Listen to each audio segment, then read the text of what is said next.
এই বাংলাদেশে আমরা আর অন্ধভাবে কাউকে পীর মানব না। 24 জুলাই পেরিয়ে আমরা আরেকটি জুলাই এসে দাঁড়িয়েছি।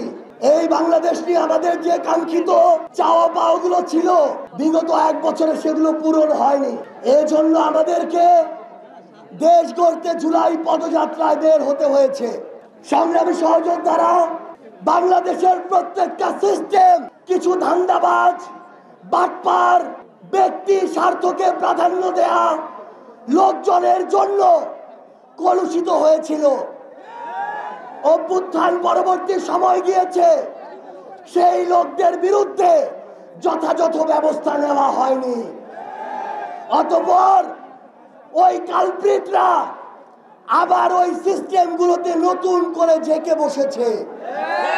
তারা আবার সাহস পেয়েছে আপনাদের ওই ভূমি অফিস থেকে শুরু করে সদর হাসপাতাল থেকে শুরু করে পুলিশের স্টেশন, সেখান থেকে শুরু করে সরকারি অফিস, প্রত্যেকটা জায়গায় কিছু কিছু এমন মানুষ রয়েছে যারা এখনো জনগণের সেবক না হয়ে শোষক হয়ে উঠেছে।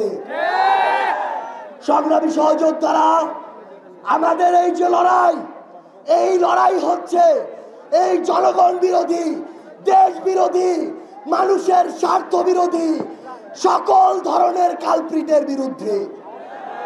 সংগ্রামী সহযোদ্ধারা, আমরা যখন এই নতুন লড়াইয়ে আপনাদেরকে সাথে নিয়ে নেমেছি, যখন ওই কালপ্রিট গুলো দেখছে যে আমাদের এই অগ্রযাত্রাকে কোনোভাবেই আটকানো যাচ্ছে না, তখন তারা বিভিন্ন ভাবে আপনাদেরকে আসতে বাধা দেওয়া শুরু করেছে। তখন তারা বিভিন্ন ভাবে আপনাদেরকে ভয় দেখানো শুরু করেছে। তখন তারা বিভিন্ন ভাবে পিছন থেকে ষড়যন্ত্র করা শুরু করেছে। তখন তারা সোশ্যাল মিডিয়া থেকে শুরু করে বিভিন্ন জায়গায় প্রপাগান্ডা ছড়ানো শুরু করেছে। সংগ্রামী সহযোদ্ধারা, আমরা স্পষ্ট করে একটা কথা বলি, এই বাংলাদেশে আমরা আর অন্ধভাবে কাউকে পীর মানব না। কেউ যদি 95টা ভালো কাজ করে সেটার জন্য ভালো বলবো, আবার যদি 5টা খারাপ কাজ করে সেটার জন্য তাকে খারাপ বলবো। একইভাবে কেউ যদি 95টা খারাপ কাজ করে তাকে যেমন খারাপ বলবো, 5টা ভালো করলে সেটাও ভালো বলবো।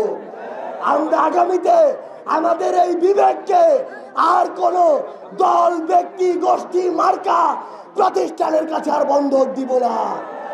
সংগ্রামী সহযোদ্ধারা, আমরা ভুলি নাই এই বাংলাদেশে 24 জুলাইয়ে তার পূর্বে কোন কোন প্রতিষ্ঠানগুলোকে শেখ হাসিনা কিভাবে ব্যবহার করেছিল।